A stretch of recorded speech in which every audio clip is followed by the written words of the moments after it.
Կախարդական մատանին, բուլղարական ժողովրդական հեքիաթ։ Մի աղքատ մարդ մինուճար մի որդի ուներ։ Նա վերցրեց որդուն և գնաց աշխարհ գործ փնտրելու։ Այսպես շատ երկրներ շրջեց նա։ Վերջը հայր ու տղա հասան հեռավոր մի երկիր։ Գնացին այդ քաղաքի հարուստ մարդկանցից մեկի տունը։ Սա համաձայնեց տղային աշխատանքի վերցնել իր մոտ։ Լավ, թող աշխատի, ասաց նա, բայց 3 տարի ոչինչ չեմ վճարի իրեն։ Երբ 3 տարին լրանա, առաջին 2 առավոտները կգնամ շուկա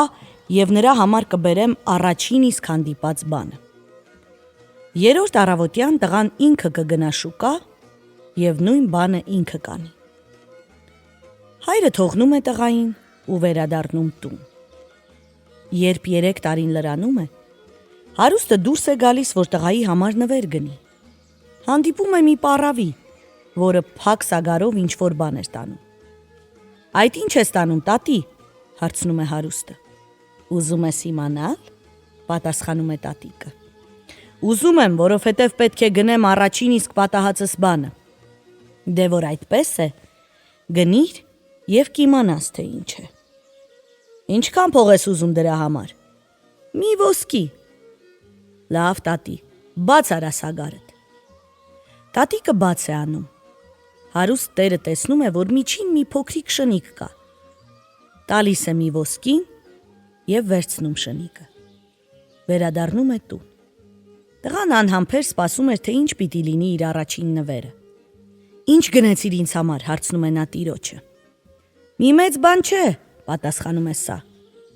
բայց ամենայն դեպս առաջին բանն է, որ հանդիպեցի։ Փոքրիկ մի շնիկ եմ առել քեզ համար։ Շատ շնորհակալ եմ, պատասխանում է տղան։ Ես շուն շատ եմ սիրում։ Հաջորդ առավոտյան հարուստ տերը նորից նույն պառավին է հանդիպում։ Սա դարձյալ ինչ-որ սագար էր տանում։ Բարի լույս, տատի, ինչ ես տանում ծախելու։ Եթե ուզում ես իմանալ, գնիր, պատասխանում է տատիկը։ Ինչքան ես ուզում։ 1 ոսկի։ Լավ, ցույց տուր տեսնեմ ինչ բան է։ Տատիկը սագարը բաց է անում։ Հարուստ տերը փոքրիկ մի կատու է տեսնում միջին։ Տալիս է 1 ոսկին, կատուն առնում ու տուն է գնում։ Այսօր ինչ գնեցիր ինձ համար, հարցնում է տղան։ Փոքրիկ մի կատու գնեցի։ Սա հանդիպեց առաջինը։ Դրան էլ շնորհակալ եմ, ուրախանում է տղան։ Ես կատու շատ եմ սիրում։ 3-րդ առավոտյան տղան ինքն է շուկա գնում։ Հանդիպում է նույն պառավին։ Բարի լույս, տատի, ինչ ես տանում այդ սագարով։ Եթե ուզում ես իմանալ, գնիր կիմանաս, պատասխանում է պառավը։ Եվ ինչքան արժե։ 1 ոսկի։ Լավ, բաց արա տեսնեմ ինչ է։ Ոչ, տղաս, ես կծախեմ քեզ սագարիս միջինը, բայց խոսք տուր, որ տուն կգնաս, նոր կտեսնես, թե ինչ բան է։ Համաձայն եմ, տատի։ Տղան պառավին տալիս է 1 ոսկին, սագարն առնում ու գնում է տուն։ Բայց ճանապարհին նա միտք է անում։ Ինչու չտեսնեմ, թե ինչ կա սագարում։ Ինչու սպասեմ մինչև տուն հասնելս։ Նա մի փոքր բաց է անում սագարի կափարիչը։ Նույն րոպեին գորշ մի մողես է դուրս ցատկում միջից և սկսում արագ սող տալ ճանապարհով։ Տղան նետվում է հետևից, որ բռնի։ Սպասիր, մողեսիկ, սպասիր, քեզ բռնեմ, մի վախենա։ Ծակիր ծոծրակս, կարգադրում է մողեսը։ Տղան դանակը հանում, հասում է մողեսին ու ծակում ծոծրակը։ Նույն այդ պահին մողեսը վեր է ածվում գեղեցիկ իշխանի։ Դու փրկեցիր ինձ, ասում է նա։ Այդ պառավը, որից գնեցիր, ինձ կախարդ է, նա ինձ մողես դարձրեց։ Այդ նույն կախարդը եղբորս վեր ածեց շան, քրոջս էլ կատու դարձրեց։ Նա ճամփա էր ելել, որ խեղդի մեզ, բայց ասաց, որ ով իրեն յուրաքանչյուրիս համար մի ոսկի տա, մեզ նրան կծախի։ Դրա համար հիմա եկ ինձ հետ գնանք հայրիկի մոտ, թող վարձատրի քեզ արածդ լավ գործի համար։ Իսկ թագավորի պալատը հեռու է։ Հրեն այդ լեռան վրա։ Իշխանն ու տղան ճամփա են ընկնում։ Գիշերն ուշ ժամանակ հասնում են պալատ։ Թագավորի տղան ծեծում է դուռը։ Ո՞վ է, հարցնում է թագավորը։ Բաց արա, ես եմ, հայրիկ։ Հայրը բացում է դուռը եւ շատ է ուրախանում։ Կարծում էի վաղուց ծովի հատակում ես, տղաս, իսկ սա ով է։ Այս տղան փրկեց ինձ, հայրիկ, խնդրեցի, որ գա ինձ հետ, որպեսզի վարձատրես իրեն։ Շատ լավ, ես կհոգամ այդ մասին։ Բայց նախ մտեք ներս հանգստացեք։ Մտնում են պալատ։ Հայրը կարգադրում է օջախը վառել։ Շուրջն ամեն ինչ ոսկուց ու արծաթից էր, իսկ ճաշերը եւ խմիչքները չտեսնված համով էին։ Տղաները կուշտ ուտում խմում են, արկում են եւ մինչեւ առավոտ քնում։ Դեռ նրանք վեր չկացած, հայրը կարգադրում է ոսկե բաժակներով մի առավոտյան խմիչք բերել եւ հյուրասիրել հյուրերին։ Աղքատ տղային ման է ածում պալատում եւ ասում. նայիր, ինչ է սիրտդ ուզում, վերցրու։ Տղան նայում եւ ասում է. մինչեւ ընտրելս պետք է խոսեմ իշխանի հետ։ Ինչ ընտրեցիր այն լավ բաներից, որ տեսար թագավորի պալատում։ Դեռ ոչինչ չեմ ընտրել, ուզում եմ քեզ հետ խորհրդակցել։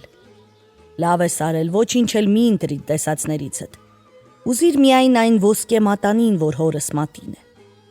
Տղան գնում է թագավորի մոտ, ասում. Թագավորն ապրած կենա,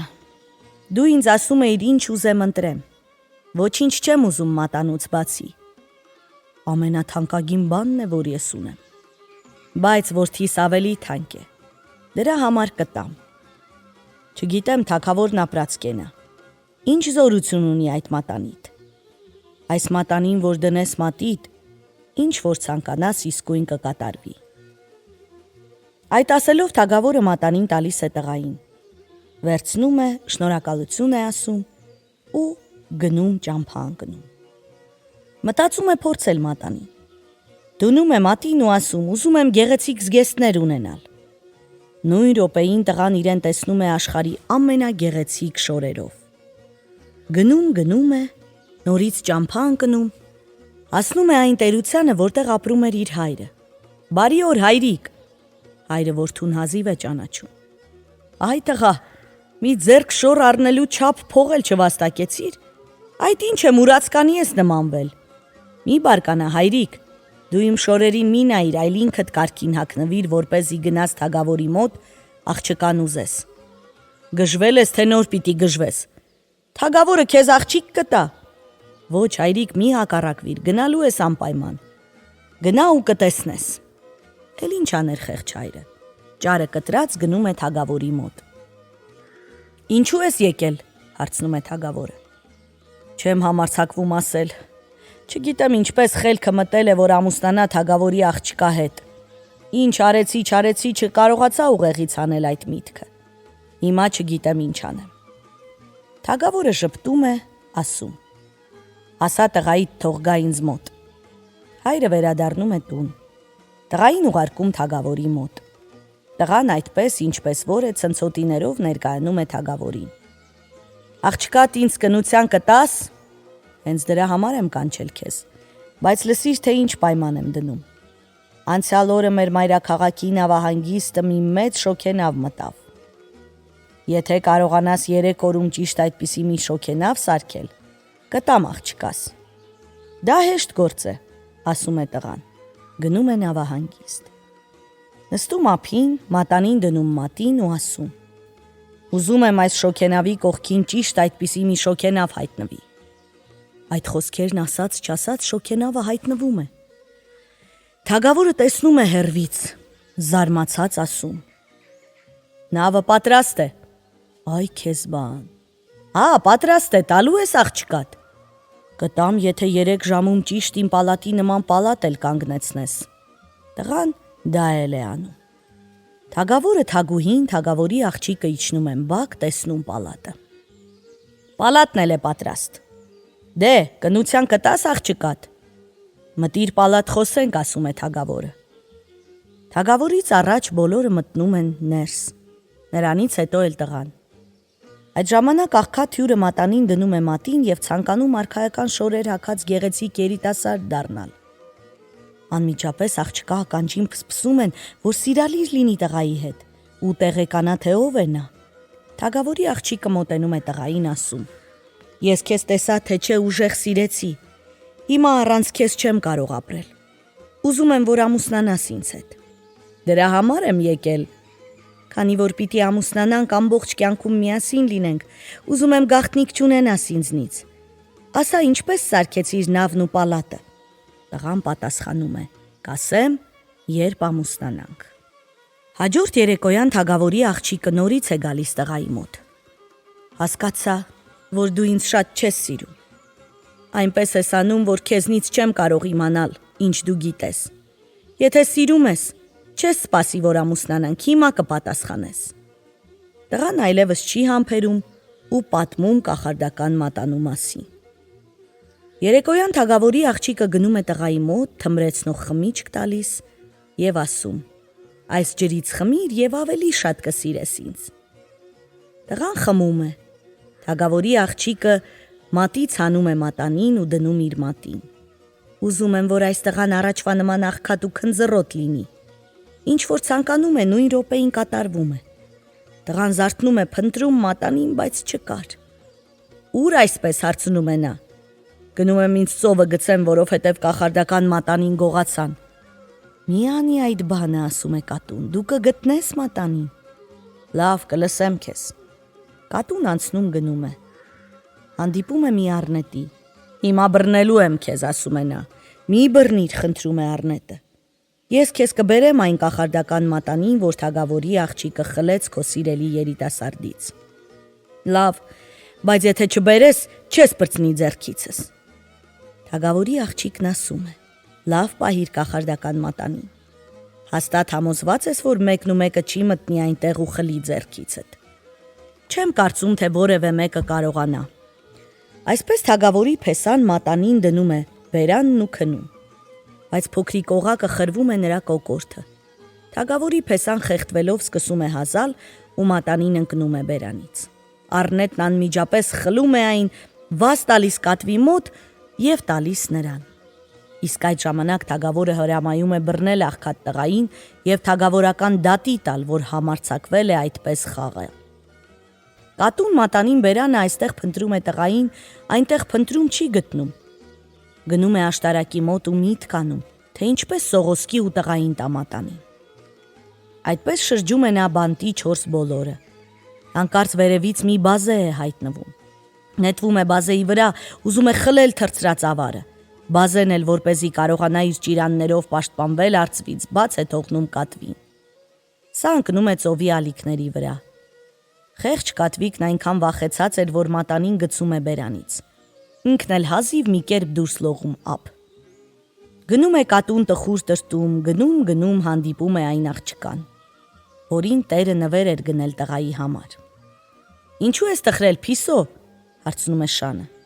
Ինչպես չտխրեմ, մատանին գցեցի ծովը, իսկ առանց այդ մատանու տղան կորած է։